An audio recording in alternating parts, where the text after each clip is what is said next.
नमस्कार, मैं मोहित शर्मा आप सभी का स्वागत करता हूं आपका अपना चैनल शर्मा जी जीएस अड्डा में। तो बिहार स्पेशल सीरीज को कंटिन्यू करते हुए आज हम लोग देखने वाले हैं शिशुनाग वंश और नंद वंश। हालांकि जो हर्यक वंश था, हर्यक वंश हम लोग पिछले देख चुके हैं। तो आज हम लोग जो देखेंगे वो देखेंगे शिशुनाग वंश और हर्यक वंश, सॉरी नंद वंश। देखिए, शिशुनाग वंश से उतना क्वेश्चन पूछा नहीं जाता है।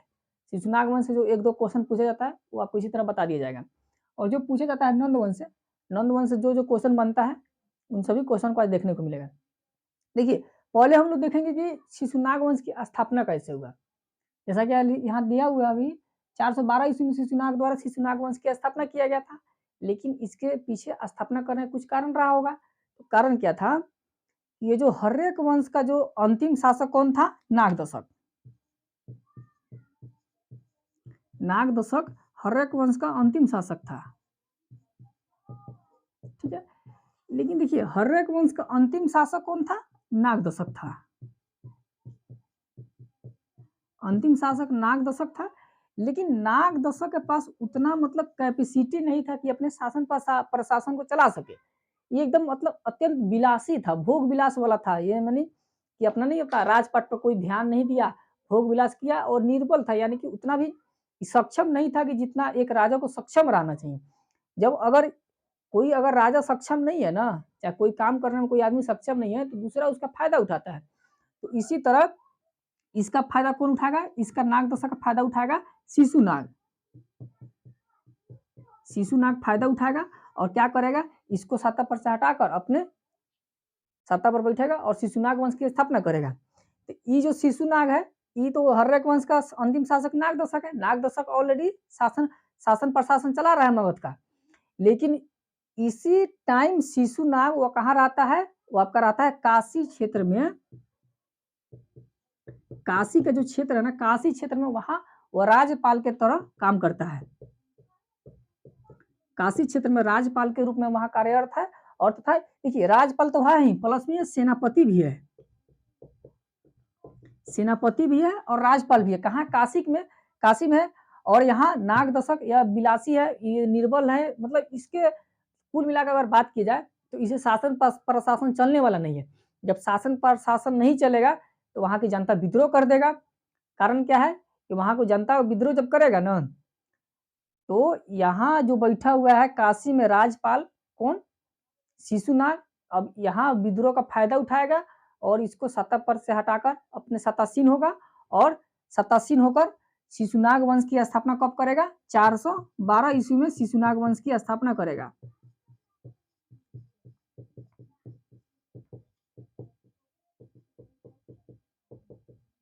शिशुनाग वंश की स्थापना कब करेगा? 412 ईस्वी में। किसको? नागदशक को सत्ता पर से हटाकर शिशुनाग वंश की स्थापना करेगा। अब शिशुनाग वंश की जब स्थापना करेगा ना, तो इससे जो शिशुनाग वंश से जो क्वेश्चन पूछा जाता है, केवल इससे इतना ही क्वेश्चन पूछा जाएगा। ठीक है, अब शिशुनाग वंश का जो कौन है? शिशुनाग से तो ये हो गया। अब शिशुनाग का बेटा कौन आता है?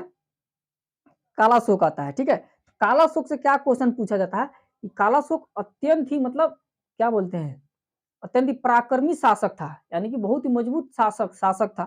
तो ये जो कालाशोक था ना, कालाशोक क्या करेगा? देखिए, कालाशोक पाटलिपुत्र को अस्थाई मगध का राजधानी बनाएगा। पाटलिपुत्र को अस्थाई राजधानी बनाएगा।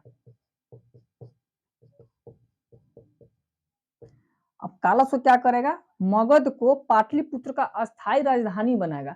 वहीं जो शिशुनाग था, शिशुनाग वैशाली को राजधानी बनाएगा। लेकिन कालाशोक क्या करेगा? वैशाली से ट्रांसफर कर पाटलिपुत्र को राजधानी ले आएगा। अब क्वेश्चन यहाँ से एक और बनता है कालाशोक से कि पाटलिपुत्र को अस्थाई राजधानी बनाने का श्रेय किसको दिया जाता है? तो पाटलिपुत्र को अस्थाई राजधानी बनाने का श्रेय कालाशोक को दिया जाता है। वहीं एक और क्वेश्चन निकलता है कि पाटलिपुत्र को प्रथम बार राजधानी किसने बनाया था? तो पाटलिपुत्र को प्रथम राजधानी उदयन के द्वारा बनाया गया था। लेकिन पाटलिपुत्र को अस्थाई राजधानी बनाने का श्रेय दिया जाता है कालाशोक को ही दिया जाता है। ठीक है, ये आपका शिशुनाग वंश से इतना जितना मतलब बन सकता था उतना हम लोग देख लिए। अब आता है उसके बाद नंद वंश। तो शिशुनाग वंश की जो क्या किया कि नंद वंश 340 ईसा पूर्व में महापदम नंद ने नंद वंश की स्थापना की। देखिए 340 ईसा पूर्व में महापद्म नंद के द्वारा नंद वंश की स्थापना किया जाता है। अब यहाँ से क्वेश्चन क्या बनता है कि नंद वंश की स्थापना किसने की? तो महापद्म नंद के द्वारा नंद वंश की स्थापना किया जाता है कब? 344 ईसा पूर्व में किया जाता है। कब किया जाता है? तो यहाँ देख लेंगे 344 ईसा पूर्व में महापद्म नंद के द्वारा नंद वंश की स्थापना किया जाता है और महापद्म नंद ने कलिंग को सर्वप्रथम मगध साम्राज्य में मिलाया। ठीक है, अब एक और क्वेश्चन बीपीएससी में पूछा गया है कि कलिंग को सर्वप्रथम मगध साम्राज्य में किस शासक के द्वारा मिलाया गया था? तो उसमें दिया हुआ था अशोक, चंद्रगुप्त मौर्य, महापद्म नंद और एक और कोई था। तो इसका आंसर क्या हो जाएगा हम लोग का? महापद्म नंद। हालांकि कलिंग को सर्वप्रथम मगध साम्राज्य में जो मिलाने का श्रेय किसी को दिया जाता है तो महापद्म नंद को ही दिया जाता है। महापद्म नंद के द्वारा क्या किया गया था? कलिंग को सर्वप्रथम मगध साम्राज्य में मिलाया गया था और कलिंग से ही वहां से क्या किया गया था? महावीर की मूर्ति को उठा लिया गया। देखिए महापद्म नंद क्या किया? कलिंग पर आक्रमण किया, कलिंग से लड़ाई किया, कलिंग को जीता और जब जीता तो वहां क्या किया कि कलिंग का जो क्षेत्र था उसको अपने मगध साम्राज्य में मिला लिया। मिलाया तो मिलाया, प्लस में वहां से जो महावीर की मूर्ति थी, महावीर की मूर्ति को उठाकर कहाँ लाएगा? ये महावीर की मूर्ति को उठाकर लाएगा मगध, अपने मगध साम्राज्य में महावीर की मूर्ति को उठा लाएगा। कहां से? कलिंग से उठा लाएगा। क्वेश्चन यहाँ से क्या क्या बनता है कि नंद वंश की स्थापना किसने की? तो महापद्म नंद ने की 344 ईसा पूर्व में। अब महापद्म नंद ने कलिंग को सर्वप्रथम मगध में मिलाया था। एक क्वेश्चन एक यहाँ से बनता है कि मगध साम्राज्य में कलिंग को सर्वप्रथम किसने मिलाया? तो महापद्म नंद ने मिलाया। और कलिंग से महावीर की मूर्ति किसने उठा के मगध में लाया था? तो ये आपका कौन लाया था? महापद्म नंद ही लाया था। ठीक है, अब आगे क्या बनता है उसे देखिए। महापद्म नंद को पुराणों में सर्वछत्रांक कहा जाता है। अब सर्वछत्रांक क्यों कहा जाता है? महापद्म नंद को पुराणों में सर्वछत्रांक के नाम से जाना जाता है। हालांकि ये 63rd बीपीएससी में क्वेश्चन में पूछा गया है कि पुराणों में सर्वछत्रांक किसे कहा जाता है? तो महापद्म नंद को कहा जाता है। अब इसका कारण क्या है कहने का?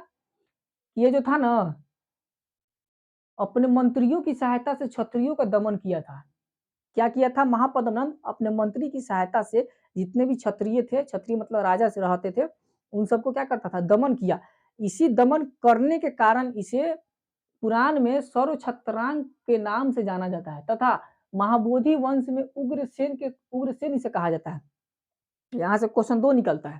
ठीक है, 2 क्या क्या निकलता है कि पुराणों में उसे क्या कहा जाता है? किसको? महापद्म नंद को पुराणों में सर्वछत्रांक कहा जाता है तथा महाबोधि वंश में उसे उग्रसेन के नाम से जाना जाता है। किसको? महापद्म नंद को जाना जाता है। अब आगे बात बनता है कि एकराट की उपाधि धारण भी महापद्म नंद के ही द्वारा किया गया था। देखिए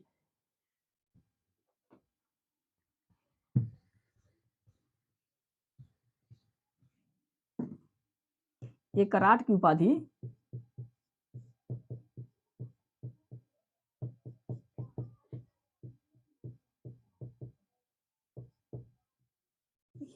क्वेश्चन यहाँ से पूछा गया है स्टेट पीसीएस में कि एकराट की उपाधि किसने धारण की थी? तो एकराट की उपाधि जो धारण किया था वो महापद्म नंद के द्वारा किया गया था। क्या? एकराट की उपाधि। और इसका जो नंद वंश का अंतिम शासक है घनानंद। देखिए घनानंद है ना, वो नंद वंश का अंतिम शासक है जो सिकंदर का समकालीन था। क्वेश्चन यहाँ से बनता है कि घनानंद किसका समकालीन था? तो घनानंद याद रखिएगा, घनानंद सिकंदर का समकालीन समकालीन था और घनानंद नंद वंश का अंतिम शासक था।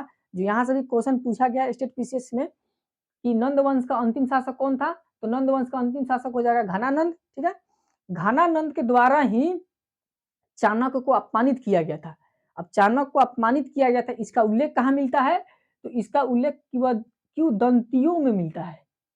देखिए याद रखने वाला पॉइंट क्या है कि घनानंद के द्वारा चाणक्य को क्या किया गया था?